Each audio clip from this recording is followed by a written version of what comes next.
인천 외곽 고물상 골목, 쓰레기 더미와 녹슨 고철 냄새가 뒤엉킨 그 골목 바닥에 최고급 양복을 입은 노인 하나가 쓰러져 있었습니다. 손목엔 수백만 원짜리 시계가 채워져 있었고 구두 또한 최고급 가죽이었습니다. 그런데 그의 숨은 가물가물 꺼져가고 있었죠. 더 이상 희망이 없다고 생각될 쯤에 한 사람이 그를 발견했습니다. 고물상에서 혼자 야간 작업을 하던 고아 청년이었죠. 청년은 즉시 구급차를 불렀고 노인을 구해냈습니다. 며칠 뒤 의식을 되찾은 노인은 자신을 살린 그 청년을 쳐다봤습니다. 그리곤 그 자리에서 바로 굳어버렸습니다. 그 노인은 대한민국을 대표하는 재벌 회장이었고 그 청년의 얼굴에서 절대 살아있어선 안 될 누군가가 보였기 때문이었죠. 한때 대한민국 재벌을 떠들썩하게 만든 그 사연 바로 시작합니다. 늦가을 인천의 밤은 유독 빠르게 식습니다. 수인선 철길 너머로 공장 굴뚝 연기가 낮게 깔리고 오래된 골목마다 가로등 하나씩이 흐릿한 주황빛을 뱉어내는 그 시각, 27살 김재환은 혼자 고물더미 앞에 서 있었습니다.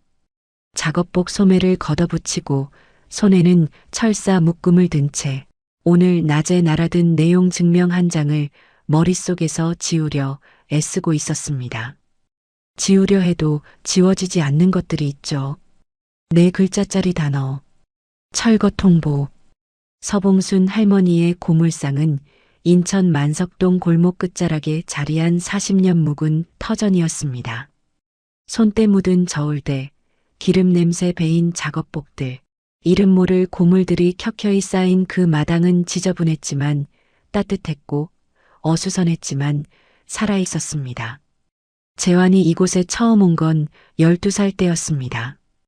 고아원에서 나온 아이가 갈 곳이 딱히 없었고 할머니는 그 아이를 쫓아내지 않았습니다. 설명도 조건도 없이 그냥 밥 먹었냐는 한마디가 전부였습니다. 재환은 그게 정이라는 걸 한참 뒤에야 알았고 그 이후로 이 고물상은 그에게 세상에서 유일하게 따뜻한 곳이 되었습니다. 그런데 그 터전을 한 달 안에 비우라는 통보가 날아온 겁니다. 발신인은 낯선 법인 이름이었는데 재환이 조용히 알아보니 2달 전 이 일대 건물 3채를 한꺼번에 매입한 외부 투자사였습니다. 40년을 버텨온 할머니에게는 임대계약 갱신 거절 통보 한 장이 전부였고 법 테두리 안에서 아무런 하자도 없었습니다. 가진 사람 쪽으로 서류 한 장으로 조용하고 무자비하게. 세상은 늘 그런 식으로 움직여왔고 재환은 그것이 새삼스럽지 않았습니다. 분하지 않은 건 아니었지만 새삼스럽지는 않았습니다. 낮에 통보를 받은 할머니는 오래된 플라스틱 의자에 털썩 주저앉아 한동안 하늘만 올려다봤습니다. 울지도 않고 화를 내지도 않고 그냥 오래 살다 보면 익숙해지는 그 체념의 얼굴이었습니다. 재환은 그 얼굴을 보는 게 싫었습니다. 참을 수 없이 싫었습니다. 그래서 밤이 되어 할머니를 먼저 들여보내고 혼자 마당에 남아 고물을 정리하기 시작했습니다.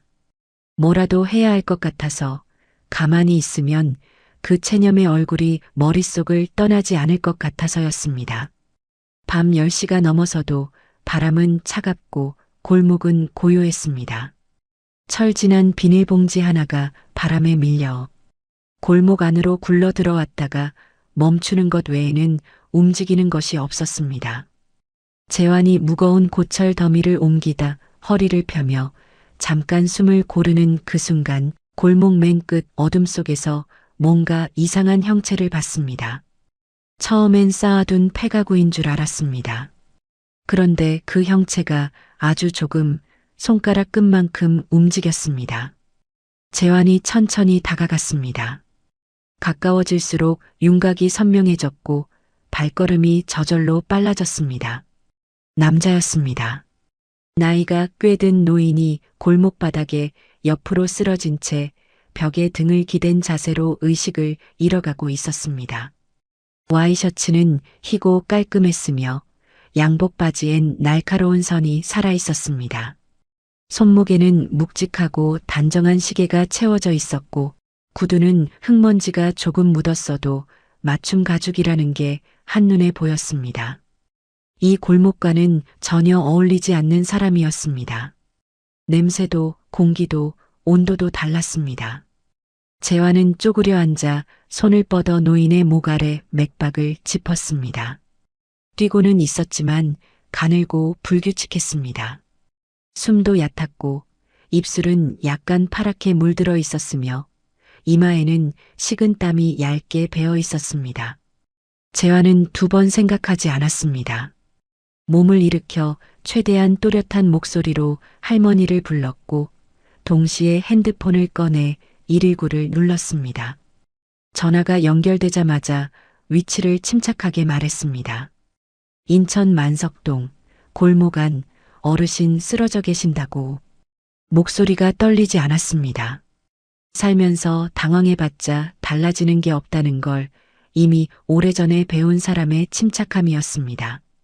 구급차를 기다리는 동안 재환은 노인 옆에 무릎을 꿇고 앉았습니다. 차가운 시멘트 바닥, 기름 냄새와 흙 냄새가 뒤섞인 공기, 드문드문 들려오는 먼 곳의 차 소리. 재환은 입고 있던 작업복 겉옷을 벗어 노인의 몸 위에 천천히 덮었습니다. 대단한 생각이 있어서가 아니었습니다. 차가운 바닥에 사람을 그냥 눕혀둘 수 없다는 감각이 먼저 손을 움직였습니다. 살아오면서 그 감각 하나만은 잃지 않았습니다. 아무도 가르쳐주지 않았지만 아무도 빼앗아가지도 못한 것이었습니다. 서봉순 할머니가 슬리퍼를 질질 끌며 달려나왔을 때 노인의 얼굴을 한눈에 보더니 손으로 입을 틀어막았습니다. 재환이 물었습니다. 아는 사람이냐고. 할머니는 고개를 저었지만 표정이 미묘하게 굳어 있었습니다. 뭔가를 아는 것 같으면서도 말하지 않는 그 얼굴. 하지만 그 순간 골목 입구에서 구급차 소리가 울려 퍼졌고 재환은 그 표정을 더 들여다볼 틈을 놓쳤습니다. 구급대원들이 노인을 들것에 옮겨 싣는 동안 신원은 끝내 확인되지 않았습니다. 지갑도 핸드폰도 명함 한 장도 없었습니다. 이름을 알 수 없는 노인. 구급대원이 재환에게 보호자냐고 물었을 때 재환은 잠깐 망설이다 그냥 발견했을 뿐이라고 답했습니다. 그러자 대원이 그래도 신원 확인 협조를 위해 같이 가줄 수 있냐고 했고 재환은 짧게 한숨을 내쉬며 고개를 끄덕였습니다. 딱히 이유는 없었지만 이 사람을 여기서 보내버리면 뭔가 찜찜할 것 같았습니다. 인근 인하대병원 응급실은 늦은 시각에도 어수선했습니다. 소독약 냄새와 형광등 불빛, 드르륵 굴러가는 침대 바퀴 소리, 어딘가에서 울어대는 아이 목소리. 재환은 접수창구 옆 대기 의자에 앉아 자판기 커피 한 잔을 두 손으로 감싸 쥔 채 복도를 바라봤습니다. 응급처치가 시작된 지 30분쯤 지났을 때 의사가 나와 뇌졸중 의심소견이라고 설명했습니다.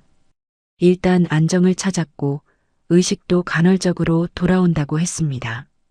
재환은 알겠다고 고개를 끄덕이고는 할머니에게 전화해서 먼저 자라고 했습니다. 오늘 밤은 자신이 여기 있겠다고.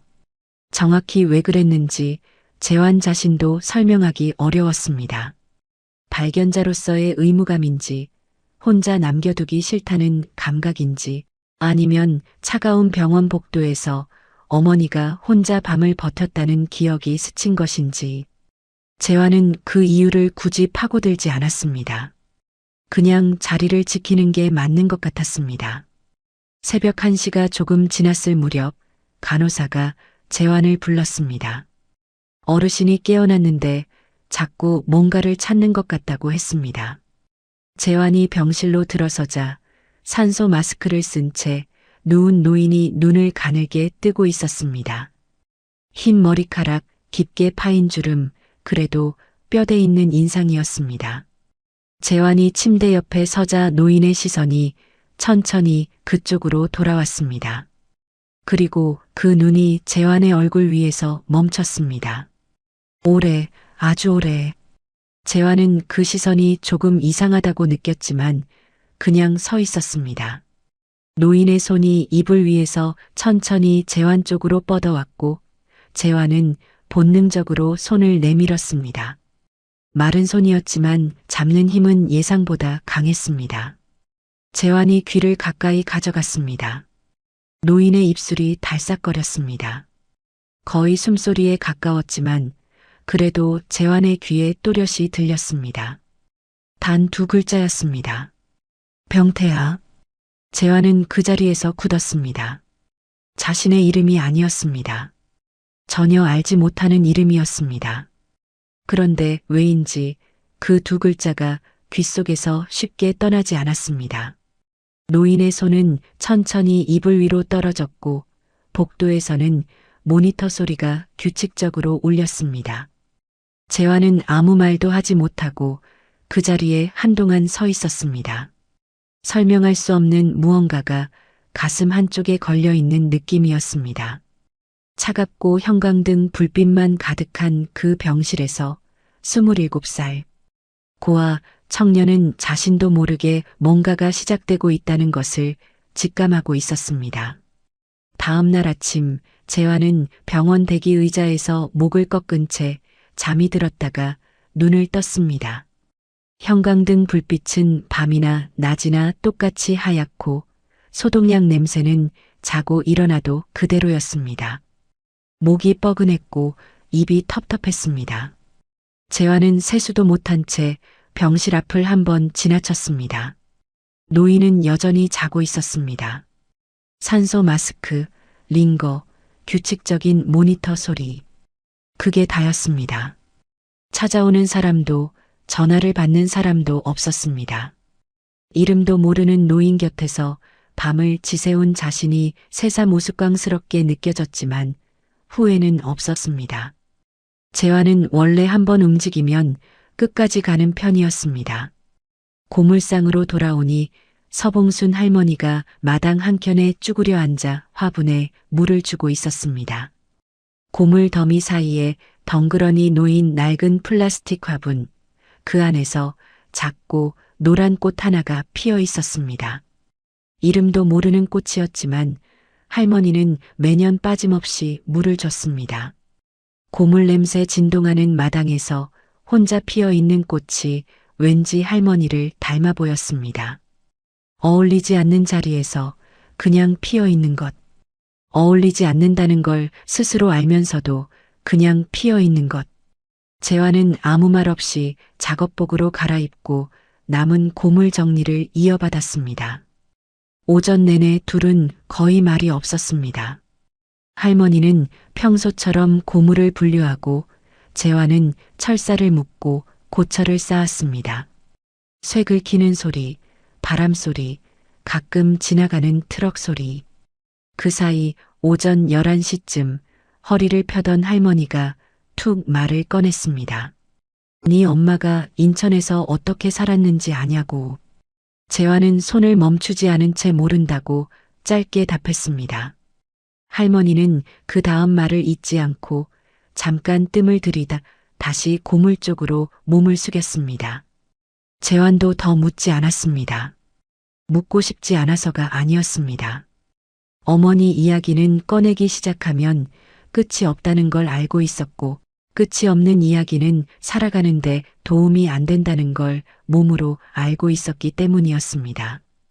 김재환의 어머니 정숙희는 재환이 23살 때 세상을 떠났습니다. 인천 변두리 반지하 방에서 혼자였습니다.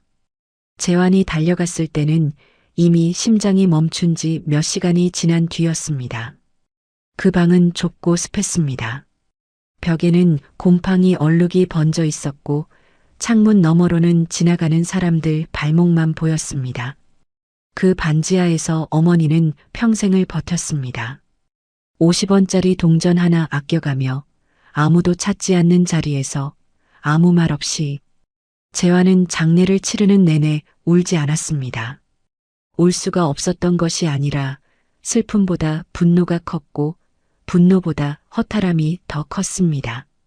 이렇게 살다 이렇게 가면 안 된다는 생각이 가슴 안쪽을 계속 긁어댔지만 그 긁힘을 밖으로 꺼내면 살 수가 없었습니다. 그래서 안으로 눌러놓고 그 위에 흙을 덮고 그냥 살았습니다. 어머니가 왜 그렇게 살았는지 재환은 어릴 때부터 어렴풋이 알고 있었습니다. 아버지가 없었습니다. 아버지에 대해 물으면 어머니는 항상 같은 말을 했습니다. 없는 사람이라고 딱 그 한마디뿐이었습니다. 재환은 중학교쯤 되어서야 그 말의 진짜 뜻을 이해했습니다. 없는 게 아니라 없애버린 거라는 걸, 어딘가에 살아있지만 없는 사람으로 만들기로 한 거라는 걸. 그 이후로 재환은 아버지라는 단어를 마음속에서 조용히 지웠습니다. 지운 자리에는 아무것도 채우지 않았습니다. 빈 곳은 빈 채로 두는 게 없는 것으로 채우는 것보다 훨씬 편했습니다. 그렇게 자란 재환이 선택한 자리가 이 고물상이었습니다. 특별한 이유는 없었습니다. 할머니가 밥을 줬고 잠잘 곳을 줬습니다.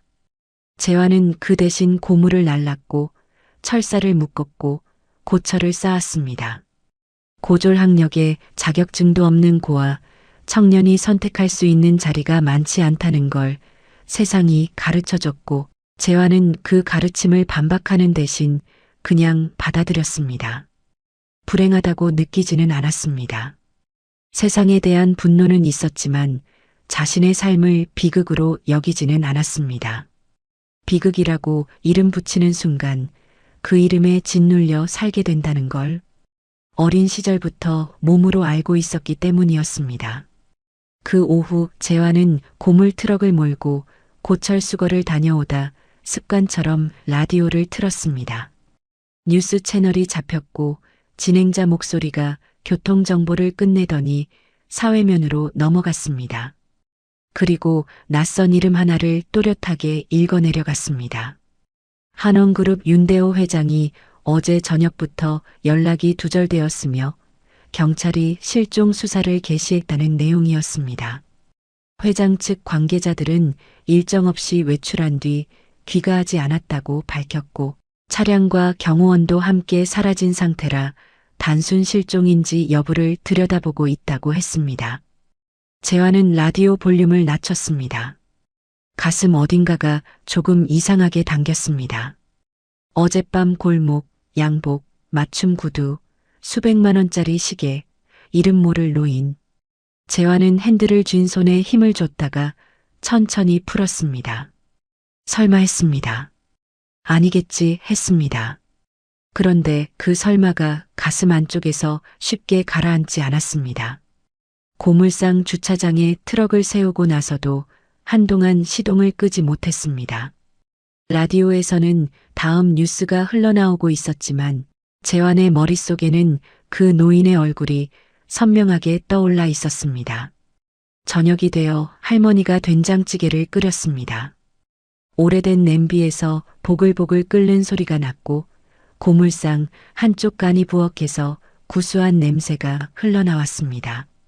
재환은 숟가락을 들고 밥을 먹었습니다.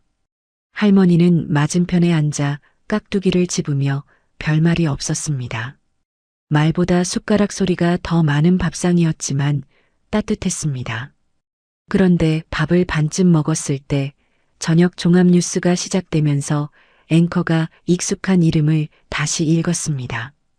한원그룹 윤대호 회장 실종, 경찰 수사 본격화. 화면에는 회장의 공식 사진이 크게 떴습니다. 재환은 숟가락을 내려놓았습니다. 천천히 소리 없이 화면 속 얼굴과 어젯밤 골목에서 본 그 얼굴이 포개지는 데는 채 3초도 걸리지 않았습니다. 같은 눈이었고 같은 이마였습니다.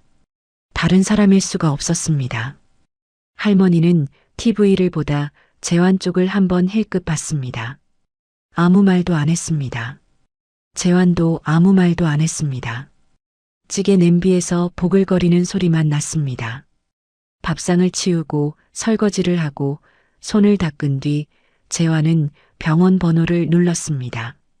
어젯밤 입원시킨 신원불명 어르신 상태가 어떠냐고 물었더니 간호사가 안정적이라고 했습니다. 의식도 더 돌아오고 있다고 했습니다. 재환은 전화를 끊고 창문 밖을 바라봤습니다. 인천의 밤하늘은 뿌옇고 고물상 마당에는 녹슨 것들이 가득했습니다. 그날 밤 좁은 쪽방 천장을 바라보며 잠을 이루지 못하면서 재환은 처음으로 이 일이 단순한 우연이 아닐 수도 있다는 생각을 했습니다. 어머니가 인천에서 어떻게 살았는지 알아? 낮에 할머니가 던진 그 말이 자꾸 걸렸습니다. 할머니는 왜 오늘 하필 그 말을 꺼낸 걸까요? 왜 대답을 이어가지 않고 멈춘 걸까요? 재환은 억지로 눈을 감았습니다. 지금 당장 해야 할 일을 생각하는 게 감정을 파고드는 것보다 훨씬 나았습니다. 그게 재환이 살아온 방식이었고 아마 앞으로도 그럴 것이었습니다. 다음 날 이른 아침 재환은 할머니 몰래 병원으로 향했습니다. 병원에 도착하니 어젯밤과 분위기가 완전히 달랐습니다. 응급실 입구에 정장 차림 남자 둘이 서 있었고 병동 복도에는 낯선 얼굴들이 하나둘씩 늘어나 있었습니다. 재환이 간호사실 쪽으로 걸어가자 어제 담당 간호사가 알아보더니 낮은 목소리로 아침 일찍부터 그쪽 사람들이 왔다고 했습니다. 어르신 신원이 확인된 것 같다고도 했습니다. 재환은 알겠다고 하고 복도 한켠에 기대 서 있었습니다. 그때 병실 쪽에서 검은 양복의 중년 남자 한 명이 나왔습니다. 단정하게 넘긴 머리, 날카로운 시선. 그 눈이 재환 쪽으로 향하더니 위아래로 훑쳤습니다. 평가하는 건지 경계하는 건지 알 수 없는 눈빛이었습니다. 남자가 천천히 다가와 낮고 또렷하게 한마디를 던졌습니다. 어머니 이름이 정숙희 씨 맞죠? 재환의 발이 바닥에 박혔습니다. 가슴 안쪽이 한번 쿵 내려앉았습니다. 어머니 이름을 알고 있다는 것, 그 사실 하나만으로 이 상황이 자신이 생각한 것보다 훨씬 깊은 곳까지 이어져 있다는 게 순식간에 느껴졌습니다. 재환은 표정을 바꾸지 않으려 애쓰며 그 남자의 눈을 똑바로 봤습니다. 남자는 명함을 꺼내 내밀었습니다. 한원그룹 법무팀장 노태균. 재환은 명함을 받아 한번 내려다봤습니다.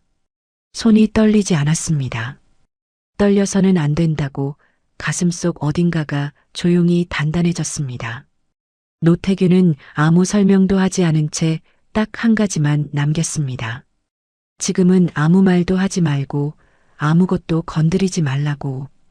그리고 몸을 돌렸습니다. 재환은 그 뒷모습을 바라봤습니다. 경고인지 협박인지 아니면 이상하게도 조심시키려는 것처럼 들리는 그 한마디가 복도 공기 속에 남아 있었습니다. 아무것도 건드리지 말라. 재환은 그 말의 무게를 가늠했습니다. 건드리지 말라는 건 뭘 건드리지 말라는 뜻인지 아니면 자신이 이미 뭔가를 건드린 것인지. 병원을 나서는 재환의 발걸음이 무거웠습니다. 하늘은 흐렸고 인천 특유의 짠내 섞인 바람이 작업복 사이로 파고들었습니다. 끊어진 실처럼 보이지만 잡아당기면 하나로 묶이는 것들이 있습니다. 그 실 끝이 어디로 향하는지 재환은 이미 직감하고 있었습니다. 그리고 그 직감이 무겁게 발목을 붙잡고 있었습니다. 그날 오후 병원 복도는 아침과는 또 달라져 있었습니다. 재환이 다시 병원을 찾았을 때 병동 입구부터 낯선 사람들이 삼삼오오 모여 있었습니다. 정장 차림의 남자들, 서류 가방을 든 여자들, 복도 한켠에서 작은 목소리로 통화를 이어가는 사람들. 누군가 죽은 것도 아닌데 장례식장 같은 분위기였습니다. 재환은 그 복도를 걸어 들어가면서 시선이 자신에게 쏠리는 걸 느꼈습니다. 작업복 차림, 손에 베인 기름때, 낡은 운동화. 이 공간에서 자신이 얼마나 어울리지 않는 사람인지를 새삼 확인하는 시선들이었습니다. 재환은 신경 쓰지 않으려 했지만 그 시선들이 등에 달라붙는 느낌은 외면한다고 없어지지 않았습니다. 간호사실 앞에서 어제 담당 간호사가 재환을 보더니 작은 목소리로 말했습니다. 어르신이 깨어나셨는데 자꾸 재환 씨를 찾는다고 했습니다.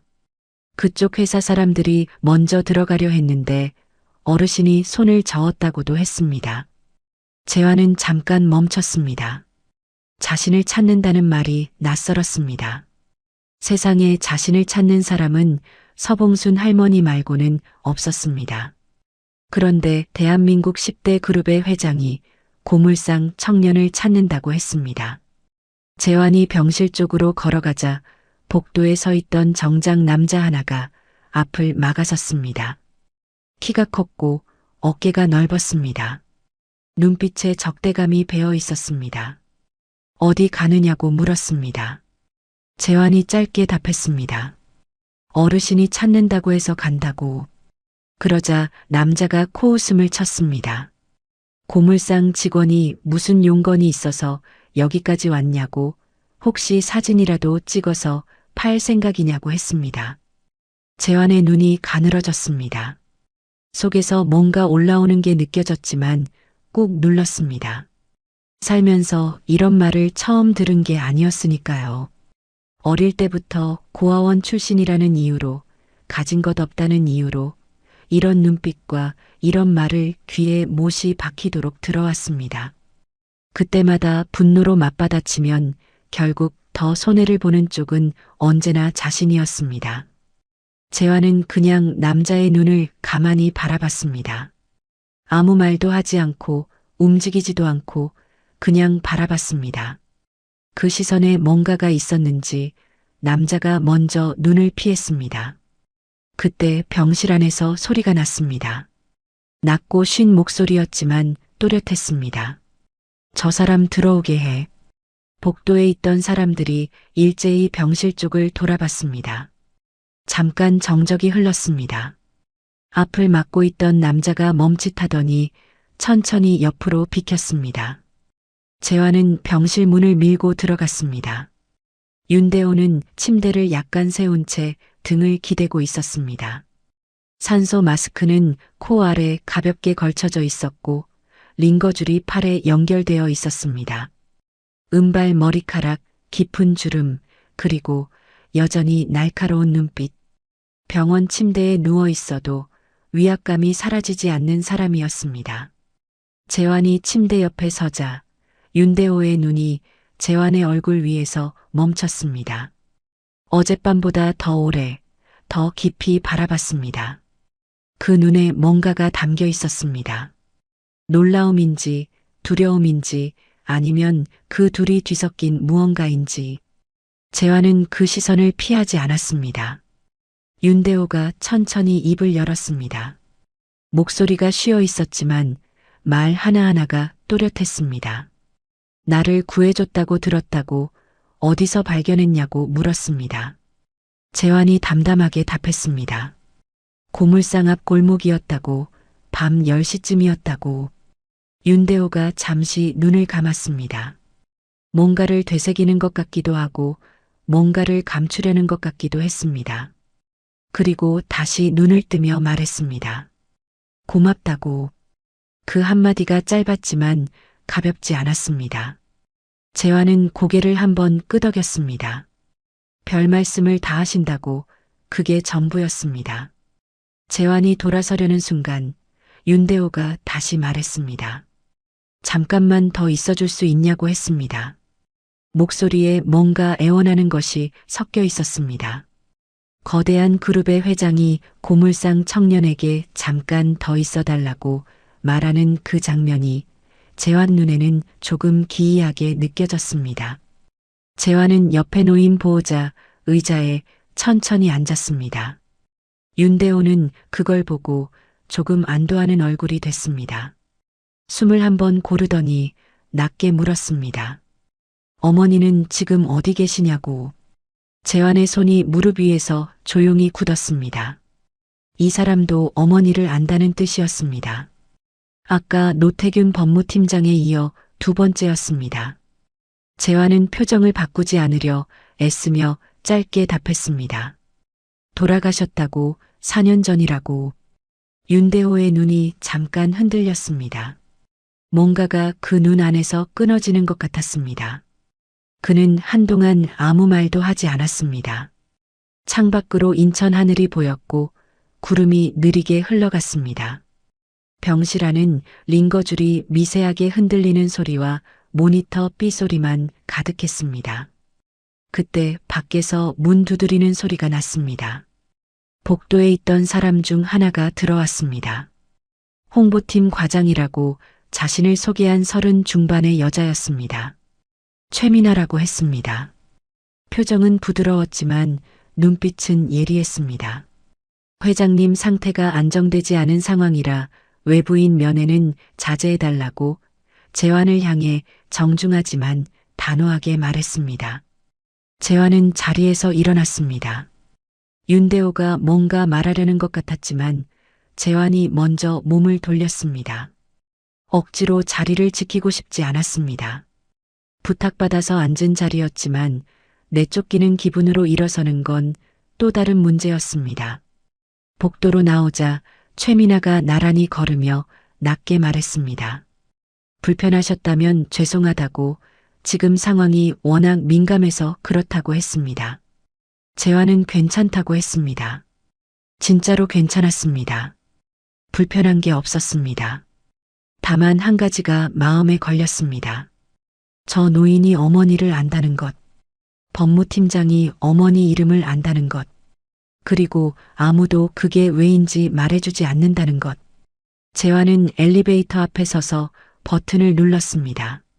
문이 열리고 닫히는 동안 아무 생각도 하지 않으려 했습니다. 하지만 생각은 멈추는 법이 없었습니다.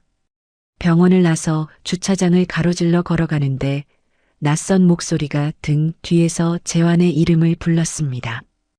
돌아보니 노태균 법무팀장이었습니다. 아침보다 표정이 더 굳어 있었고 눈빛이 복잡했습니다.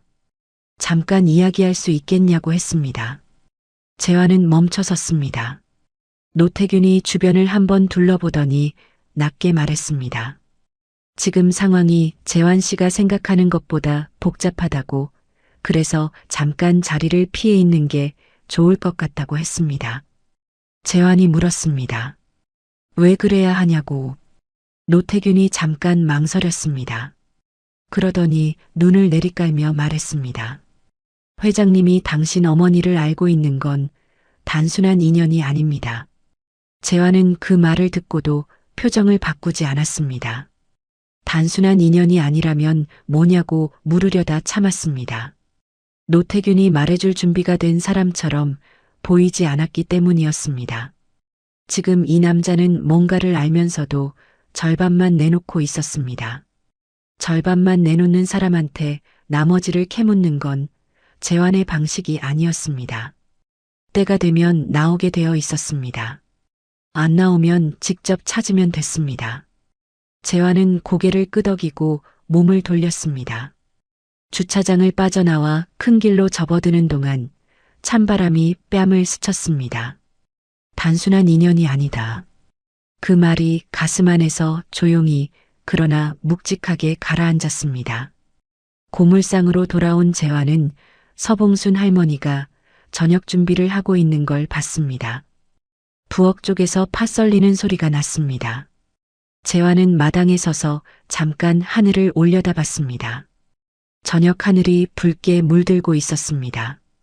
해지는 건 참 조용하다는 생각이 들었습니다. 소리도 없이 예고도 없이 그냥 천천히 세상을 어둠으로 덮어버립니다. 재환은 그 붉은 하늘 아래 서서 자신도 모르게 어머니 얼굴을 떠올렸습니다. 반지하 방의 어머니. 창문 너머로 사람들 발목만 보이는 곳에서 평생을 살다 간 어머니. 그 어머니를 저 회장이 알고 있다는 게 단순한 인연이 아니라는 게 도대체 무슨 뜻인지. 재환은 그 질문을 오래 붙잡고 있었습니다. 놓지 않으려는 게 아니라 놓을 수가 없었습니다. 어머니를 아는 사람이 세상에 또 있다는 사실 자체가 생각보다 훨씬 크게 재환의 가슴을 건드리고 있었습니다. 그날 밤 재환이 잠들기 직전 핸드폰이 울렸습니다. 모르는 번호였습니다. 받자마자 목소리가 들렸습니다. 낮고 차가운 남자 목소리였습니다. 병원에 더 이상 오지 말라고, 어르신과 접촉하는 걸 중단하라고 했습니다. 그리고 한마디를 더 얹었습니다. 괜히 긁어부스럼 만들지 말라고. 재환은 잠깐 침묵했습니다. 그리고 물었습니다. 누구냐고. 전화는 그 대신 끊겼습니다.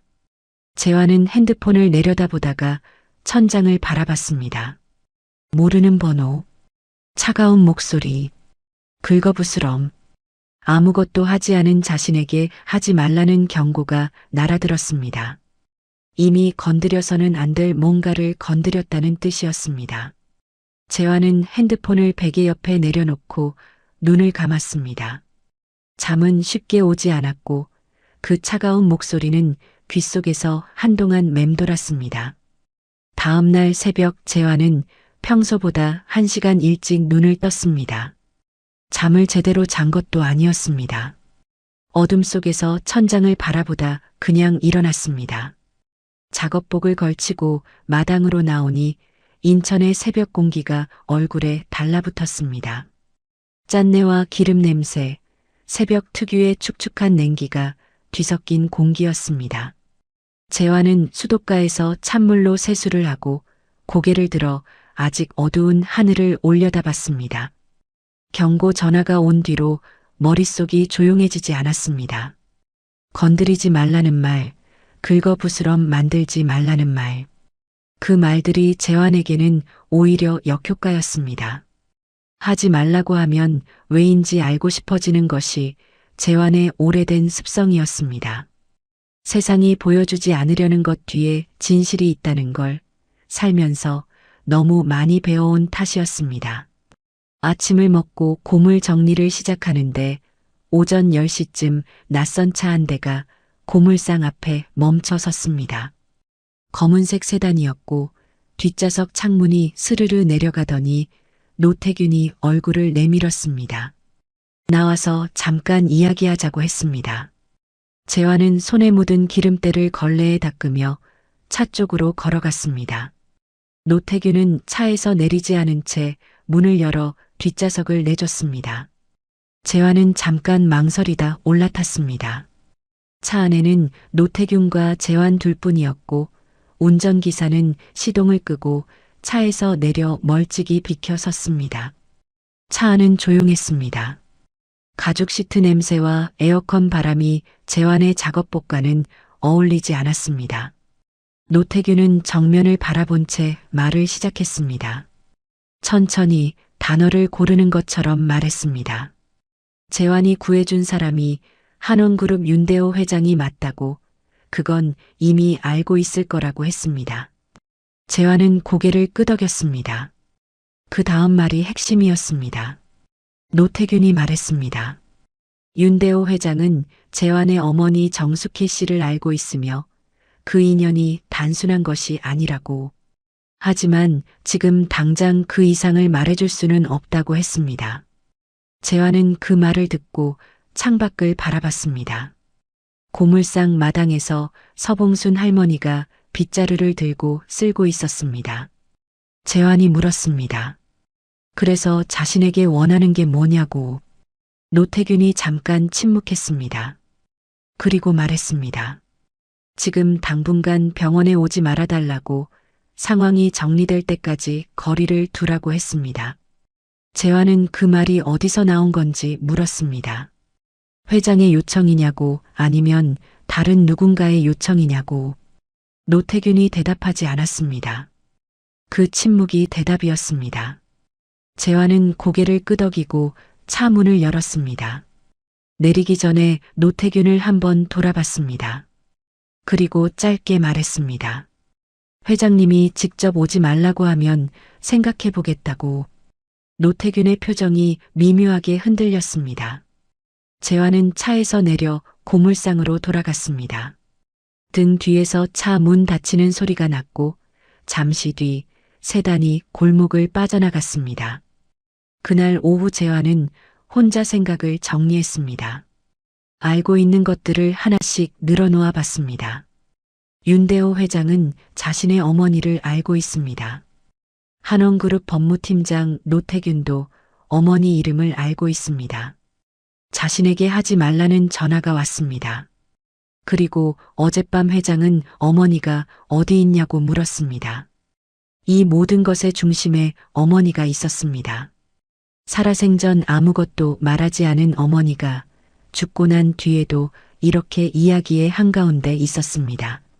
재환은 가슴 안쪽이 묵직하게 내려앉는 걸 느꼈습니다. 어머니가 숨겨온 것이 있다는 걸 이제는 부정할 수 없었습니다. 그리고 그 숨겨진 것이 자신의 삶과 연결되어 있다는 것도. 저녁 무렵 재환은 서봉순 할머니가 창고 쪽에서 한참 뭔가를 찾는 걸 봤습니다. 선반 위를 더듬고 낡은 박스들을 뒤적이는 모양이었습니다. 재환이 다가가서 뭘 찾냐고 물었습니다. 할머니가 잠깐 멈췄습니다. 그리고 천천히 몸을 돌리며 재환을 바라봤습니다. 오래된 눈빛이었습니다. 재환을 처음 데려왔을 때부터 지켜봐온 눈빛이었습니다. 할머니가 말했습니다. 지금 무슨 일이 벌어지고 있는지 네가 알아야 할 것 같다고. 재환이 물었습니다. 무슨 말이냐고. 할머니가 선반 맨 끝 낡은 천 조각에 쌓인 봉투 하나를 꺼냈습니다. 재환은 그 봉투를 알아봤습니다. 어머니가 돌아가신 직후 반지하 방 한쪽 벽 선반에 있던 것이었습니다. 누렇게 바랜 종이 봉투였고 겉면에는 아무것도 적혀 있지 않았습니다. 재환이 그때 열어보지 않고 할머니에게 맡겼던 것이었습니다. 할머니가 봉투를 재환의 손에 쥐어주며 말했습니다. 네 엄마가 언젠가 내가 크면 열어보라고 했다고. 자기가 살아있는 동안엔 절대 열지 말라고 했다고.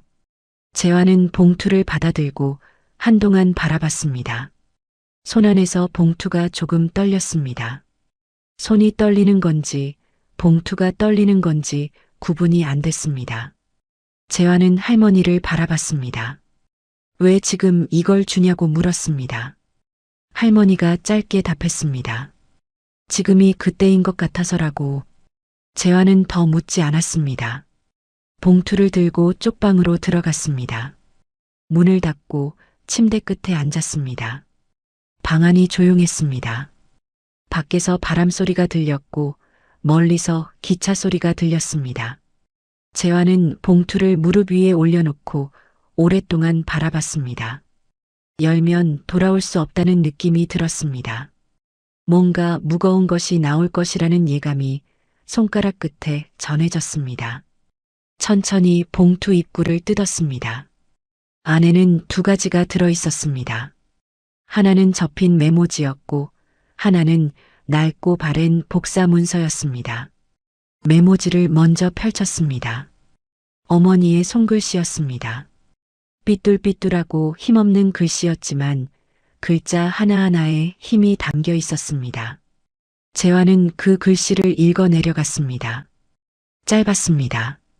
단 몇 줄이었습니다. 재환아, 이걸 읽고 있다면 엄마는 없는 거야. 네 아버지 이름은 윤병태야. 한원그룹 만든 사람이야. 엄마가 잘못한 건 아무것도 없어. 그냥 버텼을 뿐이야. 재환이 메모지를 손에 든 채 한동안 움직이지 않았습니다. 방 안이 너무 조용했습니다. 숨소리가 들릴 정도로 조용했습니다. 윤병태, 한원그룹을 만든 사람. 그리고 지금 그 그룹의 회장은 윤대호였습니다. 윤병태가 아니었습니다. 재환은 그 이름을 머릿속에서 천천히 굴려봤습니다. 윤병태, 선대 회장. 그렇다면 지금 병원에 누워있는 윤대호 회장은 자신의 아버지가 아니었습니다. 그런데 그 윤대호가 왜 어머니 이름을 알고 있었고 왜 재환의 얼굴을 보고 경악한 것인지 재환의 손이 메모지 위에서 멈춰 있었습니다. 두 번째로 꺼낸 복사 문서는 펼쳐보지도 못한 채 무릎 위에 그대로 놓여 있었습니다. 그 문서가 무엇인지는 아직 알 수 없었습니다. 하지만 어머니가 그것을 이 봉투에 함께 넣어뒀다는 것만으로 평범한 것이 아니라는 걸 알 수 있었습니다. 재환은 창문 밖을 바라봤습니다. 인천의 밤이 내려앉고 있었습니다. 어머니가 살았던 도시, 어머니가 숨겼던 이름, 어머니가 혼자 안고 죽어간 비밀이 지금 이 좁은 방 안에서 봉투 하나로 다 쏟아져 나왔습니다. 재환은 메모지를 다시 한번 읽었습니다. 마지막 줄이 가슴을 건드렸습니다. 엄마가 잘못한 건 아무것도 없어. 그냥 버텼을 뿐이야. 재환의 눈이 뜨거워졌습니다. 울지는 않았습니다. 울지 않으려고 턱에 힘을 줬습니다. 하지만 눈 안쪽이 뜨겁게 달아오르는 건 어쩔 수 없었습니다. 버텼을 뿐이라는 말. 변명도 아니고 하소연도 아닌 그 말이 어머니의 평생을 단 4글자로 요약하고 있었습니다. 재환은 봉투를 가슴 앞에 가만히 쥐었습니다. 그리고 눈을 감았습니다. 내일 아침 병원에 다시 가야 했습니다. 이번에는 아무도 막을 수 없었습니다. 다음 날 아침 재환은 고물상을 나서기 전에 봉투를 작업복 안주머니에 넣었습니다. 어머니의 메모지와 아직 펼쳐보지 못한 복사 문서가 함께 든 그 봉투를 할머니는 부엌에서 아침을 차리다가 재환이 나가는 걸 봤습니다. 어디 가냐고 묻지 않았습니다. 그냥 밥 먹고 가라고만 했습니다. 재환은 앉아서 밥을 먹었습니다. 된장국, 계란말이, 깍두기. 평소와 똑같은 밥상이었는데 오늘따라 목이 약간 막혔습니다. 할머니가 밥 다 먹은 재환의 그릇을 가져가면서 낮게 말했습니다. 조심하라고. 재환은 알겠다고 했습니다. 이번에는 그 말이 단순한 걱정이 아니라는 걸 알았습니다. 병원에 도착하니 복도 분위기가 어제보다 더 팽팽했습니다. 정장 차림 사람들이 병실 앞에 2명씩 서 있었고 간호사실 앞에는 낯선 남자가 태블릿을 들고 통화 중이었습니다. 재환이 병실 쪽으로 걸어가자 어제와 같은 남자가 또 앞을 막았습니다. 어제 코웃음을 쳤던 그 남자였습니다. 오늘은 더 단단한 얼굴이었습니다. 면회가 안 된다고 그룹 측 관계자가 아니면 출입이 제한된다고 했습니다. 재환은 멈추지 않았습니다. 어르신이 부르면 갈 수 있는 거 아니냐고 했습니다. 남자가 목소리를 높였습니다. 당신이 뭔데 어르신 하냐고, 고물 줍는 사람이 여기서 뭘 어떻게 하겠다는 거냐고. 목소리에 경멸이 진하게 배어 있었습니다. 주변 사람들이 힐끗힐끗 쳐다봤습니다. 재환은 그 시선들을 외면하지 않았습니다. 하나씩 천천히 돌아봤습니다. 그리고 다시 남자를 바라보며 말했습니다. 자신은 어르신 부탁으로 왔다고, 어르신한테 직접 확인하면 된다고. 남자가 어이없다는 듯 웃으려는 순간 병실 문이 안에서 열렸습니다. 최미나 과장이 나오다가 재환을 보고 잠깐 멈췄습니다. 그리고 뒤를 돌아보며 병실 안쪽에 뭔가를 확인하더니 들어오시라고 했습니다. 앞을 막던 남자가 입을 다물었습니다. 재환은 그 사람 옆을 지나 병실로 들어갔습니다. 그 짧은 순간 남자의 눈빛에서 경멸이 당혹감으로 바뀌는 게 느껴졌습니다. 재환은 신경 쓰지 않았습니다. 저런 눈빛은 오늘이 처음도 마지막도 아니었습니다. 병실 안에는 윤대호와 재환 둘뿐이었습니다. 최미나가 문을 닫고 나갔습니다. 윤대호는 침대를 세워 앉아 있었습니다. 어제보다 안색이 조금 나아 보였지만 눈 아래 그늘이 짙었습니다. 밤새 잠을 못 잔 사람의 얼굴이었습니다. 재환이 의자에 앉자 윤대호가 먼저 말을 꺼냈습니다. 어제 갑자기 내보내서 미안하다고, 주변이 너무 시끄럽다고 했습니다. 재환은 괜찮다고 했습니다. 그리고 바로 물었습니다. 회장님이 왜 우리 어머니를 아시냐고. 윤대호가 재환의 눈을 바라봤습니다. 한동안 아무 말도 하지 않았습니다. 창밖으로 아침 햇살이 들어왔고 그 빛이 노인의 은발 위에 내려앉았습니다. 재환은 기다렸습니다. 서두르지 않았습니다. 말하고 싶을 때 말할 것이고 말하기 싫으면 안 할 것이었습니다. 어차피 재환은 이미 봉투 안에서 절반을 알아버렸습니다. 윤대호가 천천히 입을 열었습니다. 목소리가 낮고 무거웠습니다. 병태 형을 알고 있냐고 물었습니다. 한원그룹을 처음 만든 사람이라고 자신의 사촌형이라고 했습니다. 재환은 움직이지 않았습니다. 윤대호가 이어서 말했습니다. 형이 15년 전 뇌출혈로 갑자기 쓰러졌다고, 그때 자신이 그룹을 맡게 됐다고.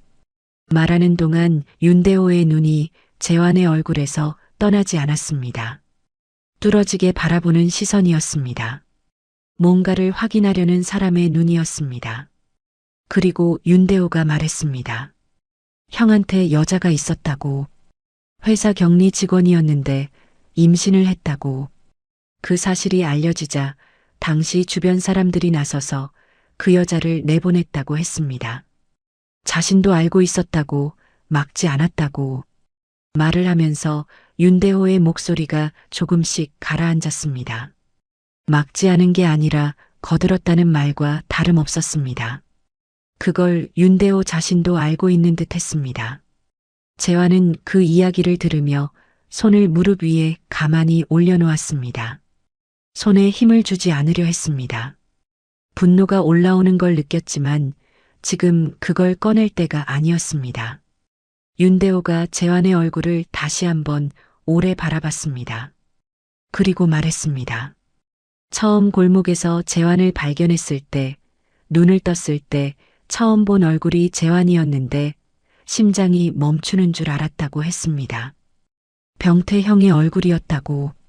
눈도 턱선도 이마도 죽은 사람이 살아서 자신 앞에 서 있는 것 같았다고 했습니다. 재환은 그 말을 듣고 창밖을 바라봤습니다. 아버지의 얼굴이 자신 안에 살아있다는 것. 한 번도 만난 적 없는 사람의 얼굴이 자신의 얼굴 안에 새겨져 있다는 것.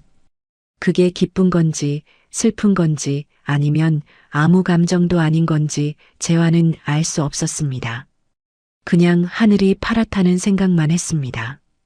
이상하게 오늘 하늘이 파랬습니다. 윤대호가 조용히 말을 이었습니다.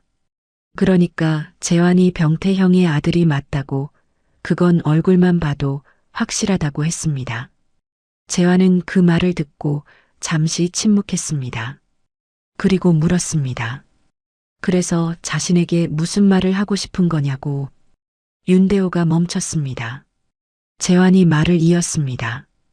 회장님이 그걸 알고 있었다는 것, 막지 않았다는 것, 지금 이 자리에서 그걸 고백하는 게 어떤 의미인지 잘 모르겠다고 했습니다. 어머니는 이미 돌아가셨고 자신은 그냥 고물상에서 일하는 사람이라고. 그 사실이 달라지는 게 아무것도 없다고.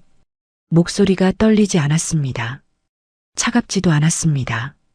그냥 사실을 말하는 것처럼 담담했습니다. 윤대호가 재환을 바라봤습니다. 눈 안에 뭔가가 흔들렸습니다. 미안하다는 말을 하려는 것 같았습니다. 하지만 재환이 먼저 자리에서 일어났습니다. 미안하다는 말을 듣고 싶지 않았습니다.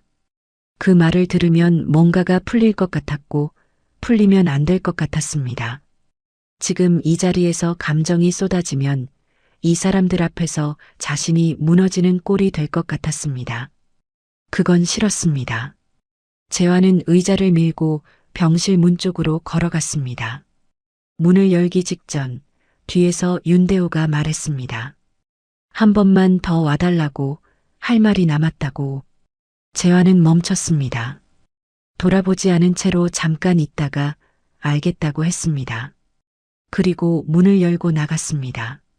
복도에는 여전히 사람들이 가득했고 재환이 나오자 시선들이 쏠렸습니다.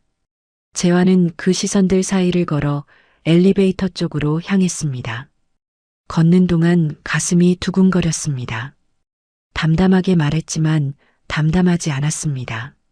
선대 회장의 아들. 한 번도 상상해 본 적 없는 말이 지금 자신의 이야기가 되어 있었습니다. 어머니가 평생 숨겨온 이름이 이제 재환의 가슴 안에서 소리를 내기 시작했습니다. 엘리베이터를 기다리는 동안 재환은 안주머니 속 봉투를 손으로 확인했습니다. 아직 펼쳐보지 못한 복사 문서가 그 안에 있었습니다. 어머니는 왜 메모지와 함께 그 문서를 넣어뒀을까요? 이름 하나와 문서 한 장. 그 두 가지가 전부였습니다. 어머니가 남긴 유산이라면 너무 초라했습니다. 하지만 이 봉투를 보고 법무팀장의 낯빛이 하얗게 질렸다는 걸 재환은 아직 몰랐습니다. 엘리베이터 문이 열렸습니다. 재환이 안으로 들어서는 순간 복도 끝에서 노태균이 재환을 바라보고 있었습니다. 눈이 마주쳤습니다. 노태균의 표정이 이상했습니다. 다급함과 두려움이 뒤섞인 그런 얼굴이었습니다. 엘리베이터 문이 닫혔습니다. 엘리베이터에서 내려 병원 로비를 빠져나오는데 뒤에서 빠른 발걸음 소리가 들렸습니다. 재환이 돌아보니 노태균이었습니다. 아까 복도 끝에서 바라보던 그 사람이었습니다. 숨이 약간 차 있었고 평소의 단정함이 조금 흐트러져 있었습니다. 노태균이 재환의 팔을 잡으려다 멈추더니 낮고 급한 목소리로 말했습니다. 지금 봉투 가지고 있냐고. 재환이 눈을 가늘게 떴습니다. 봉투를 어떻게 아냐고 물었습니다. 노태균이 짧게 답했습니다. 알고 있었다고, 오래전부터 알고 있었다고. 재환은 그 말을 듣고 한 발짝 물러섰습니다. 이 남자가 알고 있었다는 것은 곧 어머니 주변에서 이 봉투의 존재를 추적해왔다는 뜻이었습니다. 그게 어머니를 지키기 위한 것이었는지 아니면 다른 이유였는지 재환은 아직 알 수 없었습니다. 노태균이 주변을 한번 둘러봤습니다. 그리고 재환에게 말했습니다. 지금 당장 봉투를 꺼내 보여줄 필요는 없다고, 하지만 그 안에 들어있는 문서를 아직 아무에게도 보여주지 않았으면 좋겠다고 했습니다. 재환이 왜냐고 물었습니다. 노태균이 말을 고르는 것처럼 잠깐 침묵했습니다. 그리고 말했습니다. 그 문서가 세상에 나오면 재환 씨 주변이 지금보다 훨씬 복잡해질 거라고. 재환은 그 말이 걱정인지 경고인지 구분이 안 됐습니다. 둘 다인 것 같기도 했습니다. 재환은 알겠다고만 하고 병원을 나섰습니다. 노태균이 뒤에서 더 말하려는 것 같았지만 재환은 걸음을 멈추지 않았습니다. 고물상으로 돌아오는 버스 안에서 재환은 내내 안주머니 속 봉투를 생각했습니다. 아직 펼쳐보지 못한 복사 문서. 어머니는 왜 그것을 메모지와 함께 넣어뒀을까요? 단순히 보관하려고 넣어둔 것이라면 굳이 재환이 읽어야 할 봉투에 함께 넣을 이유가 없었습니다. 어머니는 그 문서가 언젠가 쓸모가 있을 거라고 생각했던 걸까요? 아니면 재환이 알아야 한다고 생각했던 걸까요? 버스 창밖으로 인천 시내가 흘러갔습니다. 낡은 건물들, 좁은 골목들, 그 사이로 오가는 사람들. 어머니가 평생을 살았던 도시가 오늘따라 낯설게 느껴졌습니다. 고물상에 도착하자마자 재환은 할머니를 찾았습니다. 할머니는 마당에서 고물을 분류하고 있었습니다. 재환이 다가가 앉으라고 했습니다. 할머니가 재환의 얼굴을 보더니 말없이 의자를 끌어당겼습니다. 재환은 봉투를 꺼내 안주머니에서 복사 문서를 꺼냈습니다. 할머니 앞에 펼쳤습니다. 누렇게 바랜 복사본이었습니다. 글씨가 빼곡했고 숫자가 많았습니다. 표 형식이었고 날짜와 금액과 계좌번호처럼 보이는 숫자들이 줄줄이 이어져 있었습니다. 재환은 그게 무엇인지 알 수 없었습니다. 할머니도 한참 들여다봤지만 모르겠다고 했습니다. 그날 저녁 재환은 혼자 문서를 펼쳐놓고 들여다봤습니다. 맨 위에 날짜가 찍혀 있었습니다. 20년 가까이 된 날짜였습니다. 그 아래 회사 이름처럼 보이는 이름들이 있었습니다. 한원그룹 관련 계열사 이름들이었습니다. 재환은 그 이름들을 핸드폰으로 하나씩 검색해 봤습니다. 모두 실제하는 회사였습니다. 그리고 금액들이 있었습니다. 단위가 억이었습니다. 몇 억, 몇십억, 어떤 항목은 100억이 넘었습니다. 그 금액들이 어디로 흘러갔는지, 어떤 명목이었는지 재환은 알 수 없었습니다. 하지만 이게 정상적인 서류가 아니라는 건 알 수 있었습니다. 회사 공식 서류라면 어머니가 이렇게 숨겨둘 이유가 없었으니까요. 다음 날 아침 재환은 노태균에게 전화를 걸었습니다. 명함에 적힌 번호였습니다. 노태균이 바로 받았습니다. 재환이 말했습니다. 문서를 봤다고, 이게 뭔지 설명해 달라고. 전화 너머로 잠깐 침묵이 흘렀습니다. 그리고 노태균이 말했습니다. 직접 만나서 이야기해야 한다고, 전화로는 안 된다고. 재환은 알겠다고 했습니다. 2시간 뒤 노태균이 고물상 근처 허름한 커피숍으로 찾아왔습니다. 혼자였습니다. 재환도 혼자였습니다. 마주 앉은 자리에서 노태균은 커피를 한 모금 마시고 천천히 말을 시작했습니다. 목소리가 낮고 무거웠습니다. 그 문서는 한원그룹이 지난 20년 가까이 조성해온 비자금 내역이라고 했습니다.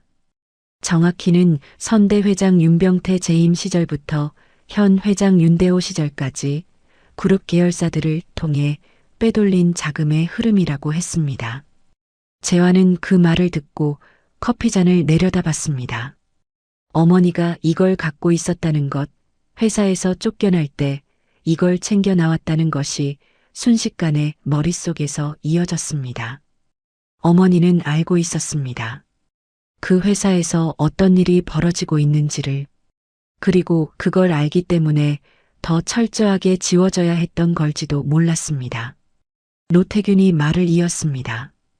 이 문서가 외부로 나가면 그룹 전체가 흔들린다고 했습니다. 검찰이 들어오면 윤대호 회장도 버티기 어렵고 그 아들 윤도현도 지금 쌓아온 것들이 한꺼번에 무너질 수 있다고 했습니다. 재환이 물었습니다. 그러면 왜 자신에게 이걸 말해주는 거냐고. 노태균이 재환을 바라봤습니다. 그 눈에 뭔가 복잡한 것이 담겨 있었습니다. 오래된 죄책감처럼 보이기도 했고 오래 참아온 무언가처럼 보이기도 했습니다. 노태균이 말했습니다. 정숙혜 씨한테 빚이 있다고. 그 사람을 그렇게 보낸 게 자신이었다고. 20년 동안 그걸 안고 살았다고. 재환은 아무 말도 하지 않았습니다. 노태균이 어머니를 내보낸 사람이었다는 것, 지금 이 자리에서 그게 밝혀지고 있었습니다. 분노가 올라왔습니다. 손이 테이블 위에서 조금 굳었습니다. 하지만 재환은 그 분노를 입 밖으로 꺼내지 않았습니다. 지금 당장 이 사람에게 화를 내는 것보다 이 사람이 다음에 무슨 말을 하는지 듣는 게 더 중요했습니다. 참는 게 지는 게 아니라는 걸 재환은 살면서 이미 너무 많이 배워왔습니다. 노태균이 잠깐 숨을 고르더니 말했습니다. 지금 윤도현이 움직이고 있다고, 재환 씨 존재가 알려지기 전에 정리하려 한다고 했습니다.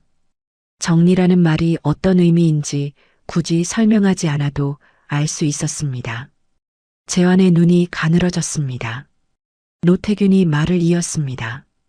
그래서 지금 이 봉투가 재환 씨에게는 방패가 될 수도 있지만 동시에 더 큰 위협을 불러올 수도 있다고 했습니다. 재환은 그 말을 듣고 창밖을 바라봤습니다. 커피숍 유리창 너머로 인천 골목이 보였습니다. 사람들이 무심하게 지나다니고 있었습니다. 자신이 어떤 소용돌이 안에 들어와 있는지 모르는 사람들이었습니다. 재환도 사흘 전까지는 그런 사람이었습니다. 재환이 노태균을 바라보며 물었습니다. 그러면 어떻게 하라는 거냐고. 노태균이 답하기 전에 재환의 핸드폰이 울렸습니다. 화면에 모르는 번호가 떴습니다.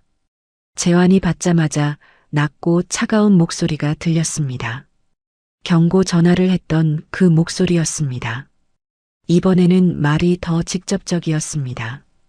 오늘 안으로 병원에서 손을 떼라고, 그렇지 않으면 서봉순 씨 고물상 철거가 예정보다 빨라질 수 있다고 했습니다. 재환의 손이 핸드폰을 쥔 채 굳었습니다. 할머니였습니다. 자신을 향한 협박에 할머니를 끌어들인 것이었습니다. 전화가 끊겼습니다. 재환은 핸드폰을 테이블 위에 내려놓았습니다. 노태균이 재환의 표정을 읽으며 낮게 물었습니다. 무슨 전화였냐고. 재환이 짧게 답했습니다. 시작됐다고. 전화를 끊고 나서 재환은 한동안 핸드폰을 테이블 위에 올려놓은 채 움직이지 않았습니다. 커피숍 안은 조용했습니다. 맞은편에 앉은 노태균도 말이 없었습니다. 할머니를 끌어들인 협박.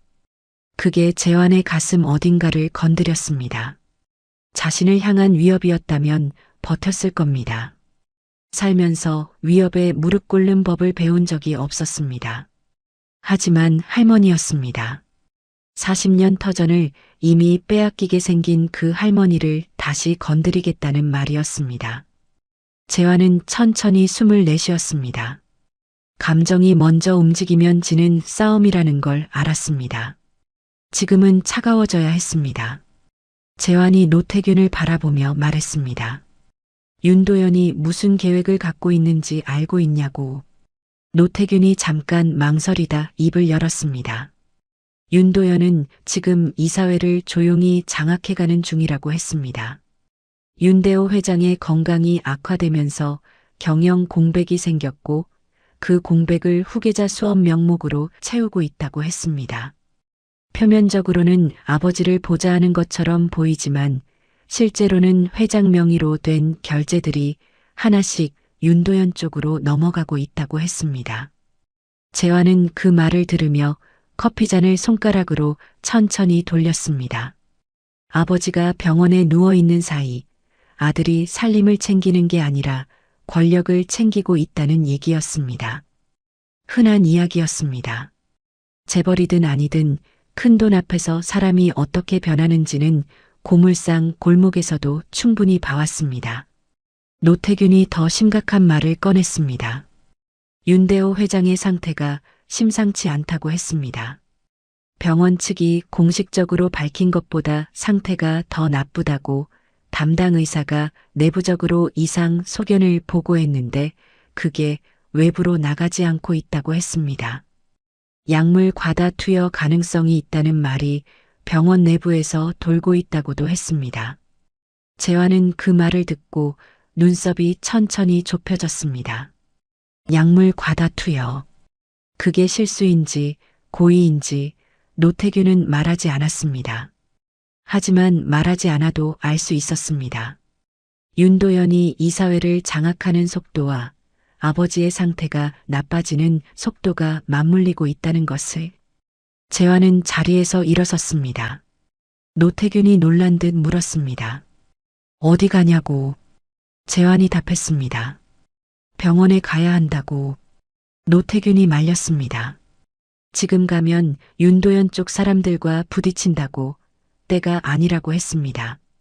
재환이 노태균을 내려다보며 말했습니다.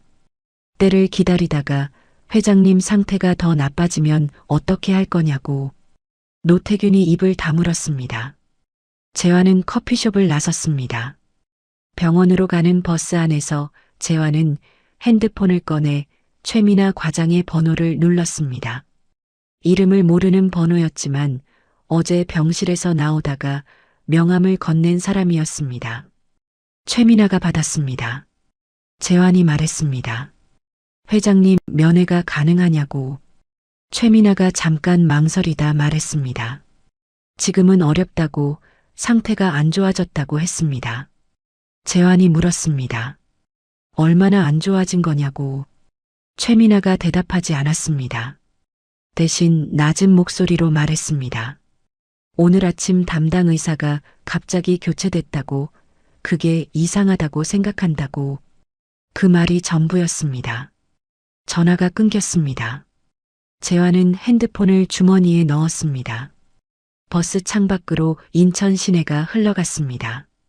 담당 의사 교체, 이상 소견 은폐, 약물 과다 투여 가능성, 이것들이 하나씩 이어지자 그림이 완성되기 시작했습니다. 윤도현은 아버지를 치료하려는 게 아니었습니다. 아버지가 무언가를 하기 전에, 무언가를 남기기 전에 그냥 조용히 시간이 지나가기를 바라고 있는 것이었습니다. 재환은 그 냉정함이 소름 돋았습니다. 피를 나눈 아버지를 저렇게 대할 수 있다면 자신 같은 사람은 아무것도 아니었습니다.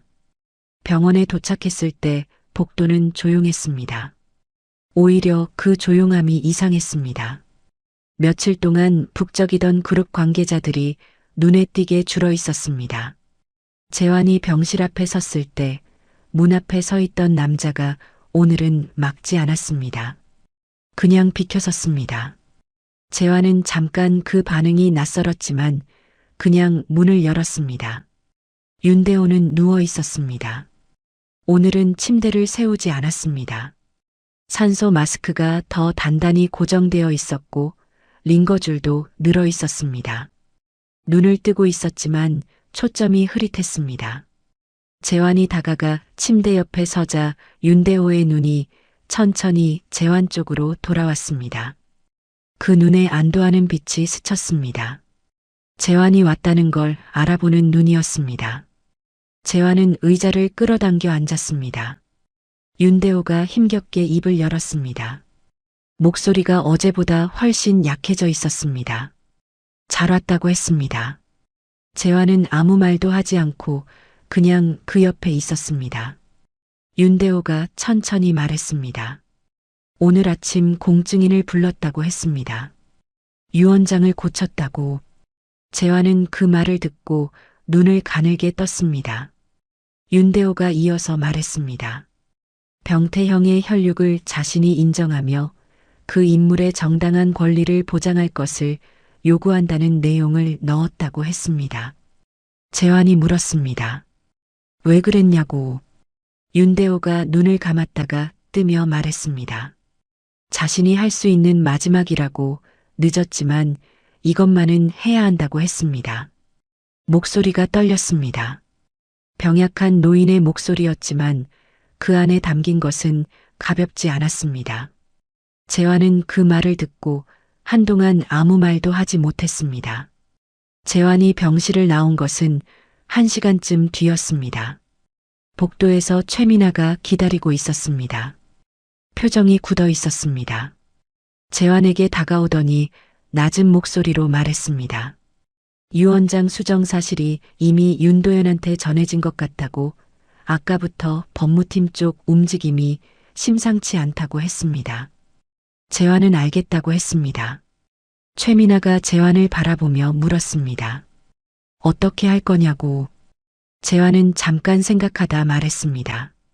일단 할머니한테 가야 한다고. 고물상으로 돌아오는 길에 재환은 노태균에게 문자를 보냈습니다. 유 원장 수정 사실 알고 있냐고. 노태균에게서 답장이 왔습니다. 알고 있다고. 지금 상황이 빠르게 돌아가고 있다고. 오늘 밤 윤도현 측에서 법무팀 긴급회의를 소집했다고 했습니다. 재환은 문자를 읽고 핸드폰을 주머니에 넣었습니다. 저녁 하늘이 붉게 물들고 있었습니다. 재환은 걸으면서 머릿속을 정리했습니다. 유 원장 수정, 비자금 문서, 윤도현의 음모, 그리고 자신은 선대 회장의 아들이라는 것. 이 모든 것이 한꺼번에 쏟아지고 있었습니다. 감당이 안 되는 게 아니었습니다. 그냥 무거웠습니다. 평생 가볍게 살아온 사람에게 갑자기 얹힌 무게가 어깨를 누르는 게 느껴졌습니다. 고물상에 도착하니 할머니가 마당에 서 있었습니다. 저녁 준비를 하다 말고 나와 있는 것 같았습니다. 재환이 들어서자 할머니가 재환을 바라봤습니다. 그 눈빛이 평소와 달랐습니다. 뭔가를 알고 있는 눈빛이었고 뭔가를 기다리고 있는 눈빛이었습니다. 재환이 물었습니다. 무슨 일이냐고. 할머니가 말했습니다. 오후에 정장 차림 남자들이 고물상 앞을 서성거렸다고 사진도 찍어갔다고 했습니다. 재환의 눈이 굳었습니다. 협박이 말에서 행동으로 넘어가고 있었습니다. 할머니가 재환의 얼굴을 보며 조용히 물었습니다. 이거 어디까지 가는 거야? 라고. 재환은 할머니를 바라봤습니다. 어디까지 갈지 자신도 몰랐습니다. 하지만 한 가지는 알았습니다. 여기서 멈추면 할머니도 자신도 그냥 밀려난다는 것을. 세상은 늘 그래왔습니다. 버티지 않는 사람에게 물러날 자리조차 주지 않았습니다. 재환은 할머니 옆에 앉았습니다. 그리고 처음으로 모든 것을 이야기하기 시작했습니다. 선대 회장의 이름, 어머니의 메모지, 비자금 문서, 유언장 수정, 그리고 윤도현이 움직이고 있다는 것까지.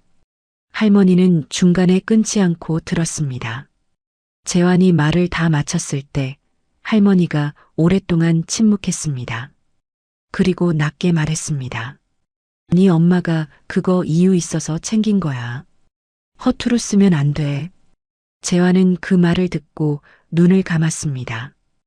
허투루 쓰면 안 된다는 말. 어머니가 20년을 품고 살아온 것을 함부로 쓰면 안 된다는 말. 그 말이 재환의 등을 곧게 세웠습니다. 그날 밤 재환은 윤도현 측에서 소집한 긴급 법무회의 이야기를 다시 떠올렸습니다. 노태균에게서 두 번째 문자가 왔습니다. 짧았습니다. 회의에서 유언장 수정본을 없애는 방향으로 이야기가 흘렀다고, 노태균 자신도 그 자리에 있었다고, 그리고 아무 말도 하지 못했다고. 재환은 그 문자를 3번 읽었습니다. 아무 말도 하지 못한 사람. 20년을 죄책감을 안고 살면서도 결정적인 순간에 또 입을 닫은 사람. 재환은 핸드폰을 내려놓았습니다. 노태균에게 화가 나는 게 아니었습니다. 그냥 세상에는 알면서도 못하는 사람들이 있다는 것이 다시 한번 확인됐을 뿐이었습니다. 그러니까 자신이 해야 했습니다. 다음 날 아침 재환은 일찍 일어나 세수를 하고 작업복 대신 깨끗한 옷으로 갈아입었습니다. 오래된 청바지에 흰 셔츠였습니다. 대단한 차림이 아니었지만 오늘만큼은 작업복으로 가고 싶지 않았습니다. 할머니가 부엌에서 나오다 재환을 보고 잠깐 멈췄습니다. 아무 말도 하지 않았습니다. 그냥 밥 먹고 가라고만 했습니다. 재환은 앉아서 밥을 먹었습니다. 어젯밤 할머니가 한 말이 머릿속에서 떠나지 않았습니다. 허투루 쓰면 안 된다는 말. 재환은 숟가락을 내려놓으며 생각했습니다. 어머니가 20년을 품고 살아온 것을, 자신은 어떻게 써야 하는지를. 재환이 처음으로 향한 곳은 병원이 아니었습니다.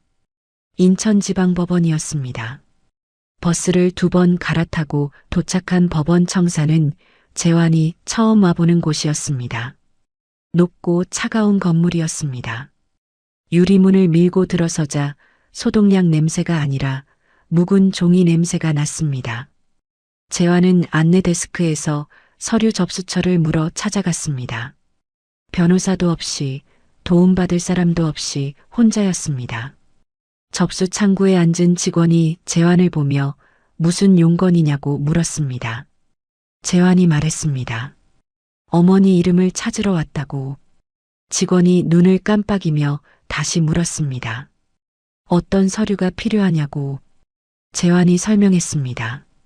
자신의 어머니 정숙희가 한원그룹 선대 회장 윤병태와의 사이에서 자신을 낳았으며 그 사실을 법적으로 확인받고 싶다고 했습니다. 인지청구가 아니라 어머니의 이름이 정당하게 기록되는 것이 먼저라고 했습니다. 어머니가 잘못한 것이 없다는 걸 서류로 남기고 싶다고 했습니다. 직원이 잠깐 재환을 바라보다가 관련 양식을 꺼내 설명하기 시작했습니다. 재환은 그 설명을 받아 적으며 들었습니다. 손이 조금 떨렸지만 멈추지 않았습니다. 그 시각 한원그룹 본사에서는 윤도현이 법무팀과 긴급회의를 이어가고 있었습니다. 어젯밤 회의에서 유 원장 수정본을 없애기로 방향이 잡혔지만 문제가 하나 있었습니다. 공증이 이미 완료된 상태였습니다. 공증된 유 원장을 없애려면 법적으로 무효화하는 절차가 필요했는데 그게 간단하지 않았습니다. 윤도현이 테이블을 손가락으로 두드리며 말했습니다. 방법을 찾으라고, 시간이 없다고. 법무팀 직원들은 서류를 뒤적이며 고개를 숙였습니다. 그 자리 한쪽 노태균이 아무 말 없이 앉아 있었습니다. 손 위에 펜을 올려놓고 있었지만 아무것도 적지 않았습니다. 그 펜이 종이 위에 내려앉을 기미가 없었습니다. 회의가 잠깐 휴식에 들어간 사이 노태균은 화장실에 가는 척 자리를 벗어났습니다. 복도에서 핸드폰을 꺼냈습니다. 전화를 거는 손이 미세하게 떨렸습니다. 상대방이 받자 노태균이 낮게 말했습니다. 검찰청 특수부 번호를 알고 있냐고. 그 한마디였습니다. 20년을 품어온 것이 마침내 밖으로 나오는 순간이었습니다. 노태균은 전화를 끊고 잠깐 복도 창밖을 바라봤습니다. 하늘이 흐렸습니다. 비가 올 것 같았습니다. 그래도 괜찮다고 생각했습니다. 비는 맞으면 되는 것이었습니다. 재환이 법원을 나온 것은 오후가 지나서였습니다. 접수를 마치고 나오는 길에 법원 직원이 재환을 불러 세웠습니다. 아까 접수했던 그 직원이었습니다. 뭔가를 확인하다가 알게 된 것이 있다고 했습니다. 재환이 멈춰섰습니다. 직원이 말했습니다. 한원그룹 선대 회장 윤병태 관련 공증 자료 중에 재환 씨 이름이 포함된 신탁 서류가 등록되어 있다고 했습니다. 재환이 그게 무슨 말이냐고 물었습니다. 직원이 설명했습니다. 윤병태 회장이 생전에, 정확히는 재환이 2살 되던 해에 정숙혜 씨와의 사이에서 태어난 아이에게 자신의 개인 재산 일부를 신탁으로 남긴다는 공증 서류가 존재한다고 했습니다. 그 신탁은 아이가 성인이 되어 직접 청구하거나 관련 혈연 관계가 법적으로 확인될 경우 집행된다는 조건이 달려 있었습니다. 그리고 그 신탁은 지금껏 집행되지 않은 채 묶여 있었습니다. 재환은 법원 청사 앞 계단에 서서 한동안 움직이지 못했습니다. 2살. 자신이 2살 때 아버지가 그것을 남겼습니다. 어머니가 쫓겨나던 그 무렵 아버지는 몰래 신탁을 만들었습니다.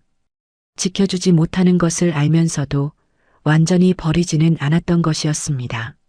아니, 버리고 싶지 않았지만 버려야 했던 것인지도 몰랐습니다. 재환은 계단에 천천히 앉았습니다.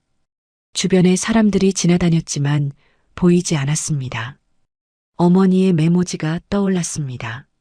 엄마가 잘못한 건 아무것도 없어. 그냥 버텼을 뿐이야. 어머니는 알고 있었을까요?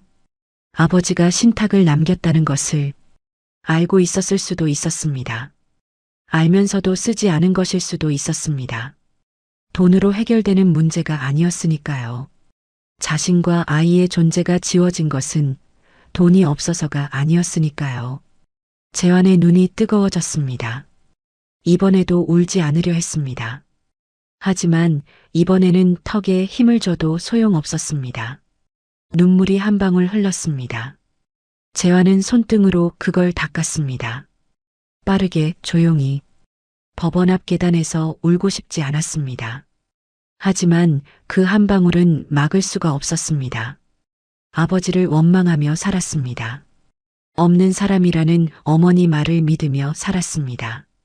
아버지라는 단어를 마음속에서 지우고 그 빈자리를 아무것도 채우지 않은 채로 27년을 살았습니다. 그런데 그 사람은 2살짜리 아이를 위해 몰래 신탁을 남겼습니다. 버린 것이 아니었습니다. 지키지 못한 것이었습니다.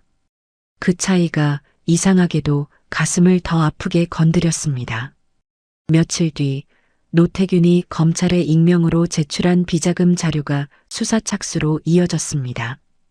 한원그룹을 향한 특수부 수사 개시 소식이 뉴스로 흘러나왔고 윤도현은 이사회 소집도 채 마무리하지 못한 채 구설에 오르기 시작했습니다. 담당 의사 교체와 회장 상태 악화 의혹도 수면 위로 떠올랐습니다. 최민아는 내부 고발에 가까운 진술서를 준비하기 시작했습니다. 오랫동안 윤도현의 지시를 따라온 사람이었지만 병실 출입 조작을 직접 담당하면서 선을 넘었다는 걸 알았다고 했습니다. 사람은 끝까지 나쁠 수 없다는 말이 있습니다. 어느 순간 자신이 뭘 하고 있는지 보이는 순간이 온다고. 최민아에게는 그 순간이 뒤늦게나마 찾아온 것이었습니다. 윤대호는 회장직에서 물러나 요양을 시작했습니다. 수사가 본격화되기 전 윤대호는 재환에게 한 번 더 면회를 요청했습니다. 재환은 갔습니다. 윤대호가 병상에 반쯤 누운 채 재환을 바라보며 말했습니다. 병태 형이 살아있었다면 어떤 사람이었을지 이야기해 주겠다고 했습니다. 재환은 들었습니다. 윤병태는 고집스럽고 말이 없었지만 한번 마음을 정하면 끝까지 갔다고 했습니다. 사람에 대한 의리가 있었고 약한 사람을 밀어내는 걸 싫어했다고 했습니다. 재환은 그 말을 들으며 창밖을 바라봤습니다. 자신이 아버지를 닮은 건지 아버지가 자신을 닮은 건지 알 수 없었지만 그 성격이 낯설지 않다는 생각이 들었습니다. 재환이 윤대호에게 물었습니다. 그 형이 왜 어머니를 지키지 못했냐고. 윤대호가 눈을 감으며 말했습니다. 자신이 막았다고. 사촌형이 결정을 내리기 전에 자신이 먼저 움직였다고. 형은 나중에 알았고 그때는 이미 늦었다고 했습니다. 재환은 그 말을 듣고 아무 말도 하지 않았습니다. 용서한다는 말도 괜찮다는 말도 하지 않았습니다. 그냥 옆에 있었습니다. 그게 전부였고 그걸로 충분했습니다. 재환은 법원에서 인지청구 소송 대신 다른 길을 택했습니다. 상속권을 주장하는 대신 어머니의 가족관계 정정 신청을 먼저 냈습니다. 정숙희라는 이름이 한원그룹 선대 회장과의 관계에서 정당하게 기록되도록 그게 먼저라고 했습니다. 돈이 먼저가 아니었습니다. 어머니가 잘못한 것이 없다는 게 세상에 남는 것이 먼저였습니다. 노태균이 그 소식을 듣고 재환에게 전화를 했습니다. 상속 쪽도 진행하면 받을 수 있는 게 있다고 했습니다. 재환이 말했습니다. 알고 있다고, 나중에 생각해 보겠다고. 그게 끝이었습니다. 가을이 깊어지던 어느 날 저녁, 재환은 고물상 마당에 앉아 하늘을 올려다봤습니다. 수사 뉴스가 한창이었고 한원그룹 이름이 매일 언론에 오르내리고 있었습니다. 서봉순 할머니가 옆에 앉아 라디오를 듣다가 재환을 바라봤습니다. 그리고 물었습니다. 이제 어떻게 할 거야? 라고. 재환이 말했습니다. 고물 정리해야죠. 라고. 할머니가 피식 웃었습니다. 재환도 웃었습니다. 오랜만에 웃은 것 같았습니다. 고물상 마당에는 여전히 녹슨 것들이 가득했고 할머니의 화분에서는 작은 꽃이 아직 피어 있었습니다. 어울리지 않는 자리에서 그냥 피어 있는 꽃. 재환은 그 꽃을 바라보며 생각했습니다. 버려진 것과 버린 것 사이 어딘가에 지키지 못한 것들이 있다는 것을, 그리고 그 지키지 못한 것들이 때로는 25년이 지나서야 제자리를 찾는다는 것을. 늦었지만 틀리지 않은 것들이 있었습니다. 어머니의 이름이 그랬고 아버지의 신탁이 그랬고 지금 이 자리에 살아있는 재환 자신이 그랬습니다. 철거 통보를 받은 고물상은 결국 비우지 않아도 됐습니다. 해당 투자사가 한원그룹 윤도현 측과 연결된 페이퍼 컴퍼니였다는 사실이 수사 과정에서 드러났기 때문이었습니다. 고물상을 압박한 것 자체가 재환을 몰아내기 위한 수작이었고 그 수작이 수사 자료에 고스란히 남았습니다. 서봉순 할머니의 40년 터전은 그렇게 지켜졌습니다. 할머니는 그 소식을 듣고 아무 말도 안 했습니다. 그냥 마당으로 나가 화분에 물을 줬습니다. 재환은 그 뒷모습을 바라보다가 고물 더미로 돌아갔습니다. 할머니를 위해 뭔가를 했다는 말도 잘 됐다는 말도 하지 않았습니다. 그냥 각자 할 일을 했습니다. 그게 이 두 사람의 방식이었고 그 방식이 20년 가까이 이어져 온 이유였습니다. 세상은 요란하게 바뀌지 않습니다.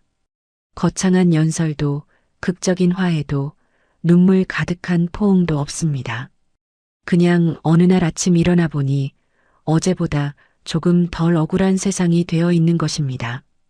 재환의 이야기가 그랬습니다.